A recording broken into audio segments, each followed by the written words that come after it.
माता सीता चंपक और अशोक के पेड़ों की छांव में धरती पर विराजमान थीं।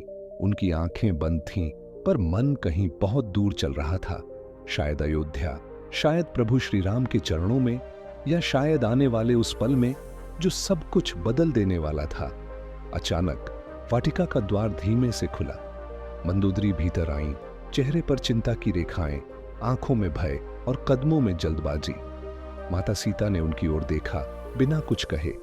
मंदोदरी ने गहरी सांस लेकर कहा, सीता, आप भी सुन रही हैं बाहर की आवाजें। आज का सूरज ढलने से पहले सब कुछ बदल जाएगा। शायद ये हमारी आखिरी भेंट हो। माता सीता ने धीरे से आंखें खोली। उनकी दृष्टि में अटूट शांति और अनोखी दृढ़ता थी। मंदोदरी, जो कहना है आज कह दो। कल का सूरज किसके लिए उगेगा ये कोई नहीं जानता। और तभी बाहर से एक ऐसी गर्जना हुई कि पूरी अशोक वाटिका कांप उठी। शायद प्रभु श्री राम और रावण अब आमने सामने आ चुके थे। मंदोदरी एक पल के लिए चुप रहीं। बाहर युद्ध की गर्जना और तलवारों की खनक उनके हर शब्द को काट रही थी, लेकिन उनकी आंखें अब सीधा माता सीता की आंखों में थीं।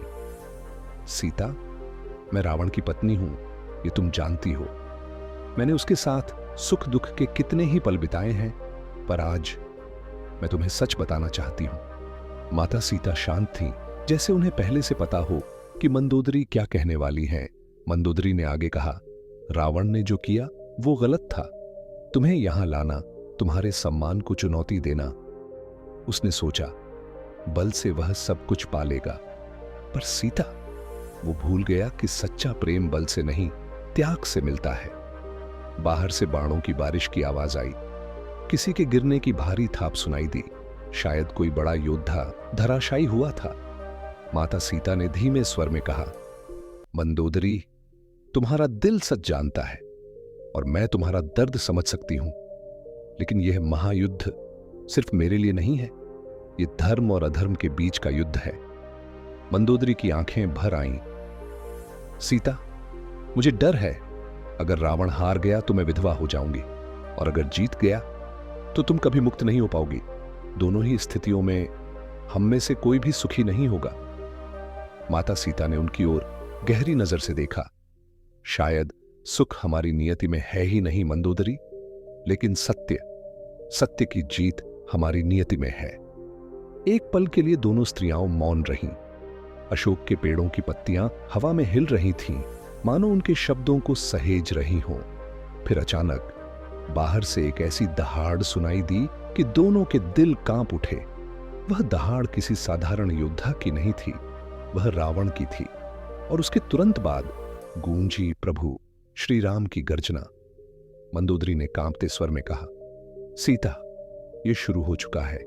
अब जो होना है कुछ ही क्षणों में होगा। माता सीता ने आसमान की ओर देखा, जैसे किसी अदृश्य शक्ति से बात कर रही हो। हां मंदोदरी, अब अंत शुरू हो चुका है। बाहर रणभूमि से आती आवाजें अब और तेज हो चुकी थीं। शंख, नगाड़े, बाणों की टंकार और योद्धाओं की गर्जन सब एक साथ मिलकर ऐसा लग रहा था मानो पूरी लंका कांप रही हो। मंदोदरी ने माता सीता का हाथ थाम लिया। उनकी पकड़ हल्की थी, लेकिन उसमें एक अजीब सी बेचैनी थी। सीता, एक बात है जो मैंने कभी किसी से नहीं कही, यहां तक कि रावण से भी नहीं। आज शायद आखिरी बार मैं ये बात तुम्हें बता रही हूं। माता सीता ने उन्हें ध्यान से देखा, लेकिन कुछ नहीं बोली, जैसे वे चाहती हों कि मंदोदरी बिना रुके सब कह दें। मंदोदरी ने धीमी, टूटती हुई आवाज में कहा, मैंने रावण को कई बार समझाया, कई बार कहा कि तुम्हें वापस लौटा दे, पर वो नहीं माना। तुम नहीं जानती सीता, युद्ध शुरू होने से पहले मैंने एक वचन लिया था। अगर इस युद्ध में रावण हार गया तो मैं भी उसके साथ अग्नि में प्रवेश करूंगी। माता सीता की आंखों में एक क्षण के लिए हल्की सी चिंता झलकी। मंदोदरी, यह युद्ध तुम्हारा नहीं है, तुम्हें अपने जीवन का अंत क्यों करना? मंदोदरी ने हल्की सी मुस्कान दी, पर उस मुस्कान में दर्द छुपा था। क्योंकि सीता, मैं भी उस पाप का बोझ उठाए जी नहीं सकती जो उसने किया। तुम्हें यहां लाना, तुम्हारे प्रभु को ललकारना। मैं उसकी पत्नी हूं और चाहकर भी इस कलंक से अलग नहीं हो सकती। बाहर से अचानक एक तेज विस्फोट सी आवाज आई। जैसे कोई विशाल रथ टूटकर धराशायी हुआ हो। साथ में योद्धाओं की हाहाकार और एक भारी गर्जना रावण की। मंदोदरी ने कांपते हुए सीता की आंखों में देखा। सीता, अगर आज अंत हो गया तो जान लेना, मैंने हमेशा चाहा था कि तुम्हें तुम्हारा धर्म, तुम्हारा सम्मान और तुम्हारी मुक्ति मिले। माता सीता ने उनके हाथों पर अपना हाथ रखा। मंदोदरी, तुम्हारा दिल पवित्र है और यही तुम्हारा सबसे बड़ा सत्य है। धर्म तुम्हारे त्याग को कभी व्यर्थ नहीं जाने देगा। दोनों की आंखों में आंसू थे, पर उस पल अशोक वाटिका में एक अजीब सी शांति भी थी, जैसे दोनों स्त्रियों ने अपने अपने अंत को स्वीकार कर लिया हो। और फिर बाहर रणभूमि से एक गर्जना आई, ऐसी गर्जना जिसमें रावण का अहंकार और राम का धर्म एक साथ टकरा रहे थे। माता सीता ने दूर आकाश की ओर देखा और धीरे से कहा, क्षण आ गया है। बाहर रणभूमि में अब हर वार का असर लंका की दीवारों तक महसूस हो रहा था। महल की छतों से उठती धूल और टूटते पत्थरों की आवाजें अशोक वाटिका तक पहुंच रही थीं। कभी किसी योद्धा की विजय गर्जना सुनाई देती तो अगले ही क्षण किसी की अंतिम चीख हवा में खो जाती। माता सीता ने कानों से आती युद्ध की ध्वनि पर ध्यान लगाया। मंदोदरी, यह केवल बाणों और तलवारों का युद्ध नहीं है, यह न्याय और अन्याय का अंतिम निर्णय है। मंदोदरी ने गहरी सांस ली। सीता, काश रावण समझ पाता कि तुम्हारे प्रभु से उसकी टक्कर केवल शक्ति की नहीं बल्कि धर्म की है, पर उसका अहंकार, उसने उसे अंधा कर दिया है। तभी बाहर से एक गर्जन हुई, मेघनाद की आवाज। उसकी गूंज में चुनौती थी, क्रोध था और आने वाली विनाश की आहट थी। माता सीता ने आंखें मूंद लीं। उन्हें पता था यह गर्जना जल्द ही मौन में बदल जाएगी। मंदोदरी ने धीरे से कहा, मेघनाद भी लड़ रहा है सीता, वो मेरा बेटा है और मुझे पता है आज वो भी शायद लौट कर न आए। माता सीता ने उनकी ओर देखा और स्वर में कोमलता लाकर बोली, मंदोदरी, एक मां का हृदय कभी युद्ध का मैदान नहीं होता। तुम्हारे भीतर जो प्रेम है वही तुम्हारी सच्ची जीत है। अचानक एक ऐसा विस्फोट हुआ कि वाटिका की जमीन तक कांप गई।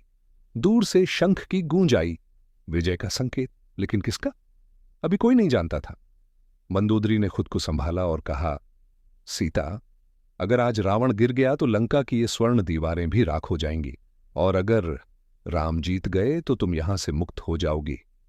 लेकिन मेरे लिए न कोई विजय होगी न पराजय, बस अंत। माता सीता ने दृढ़ स्वर में कहा, मंदोदरी, अंत भी एक नई शुरुआत हो सकता है जब वह सत्य के साथ हो। बाहर युद्ध का शोर अचानक और तेज हो गया। तलवारों की झंकार, रथों की गर्जन और बाणों की साएं साएं अशोक वाटिका के पेड़ों तक सुनाई दे रही थी। एक पल को लगा मानो लंका का हृदय स्वयं फटने वाला है। माता सीता ने आकाश की ओर देखा और मंदोदरी ने उनकी दृष्टि का अनुसरण किया। दोनों की आंखों में था इंतजार, उस क्षण का जब निर्णय हो जाएगा। बाहर रणभूमि में शंखों की गूंज इतनी प्रचंड हो चुकी थी कि लंका की दीवारें थरथरा रही थीं। वातावरण में धूल, रक्त और धुएं की गंध घुली थी। दूर से रथों के पहियों की गर्जना और बाणों की टकराहट गूंज रही थी। यह संकेत था कि अब अंतिम क्षण शुरू हो चुके हैं। माता सीता और मंदोदरी दोनों मौन थीं। उनके बीच बस अशोक के पत्तों की हल्की सरसराहट थी, जो युद्ध की गूंज में भी अपनी जगह बना रही थी। अचानक एक इतनी गहरी दहाड़ सुनाई दी कि अशोक वाटिका के पेड़ों पर बैठे पक्षी उड़ गए। यह रावण की आवाज थी, चुनौती, क्रोध और अंतिम संकल्प से भरी। माता सीता ने आंखें बंद कीं और उनके होठों पर प्रभु श्री राम का नाम आया।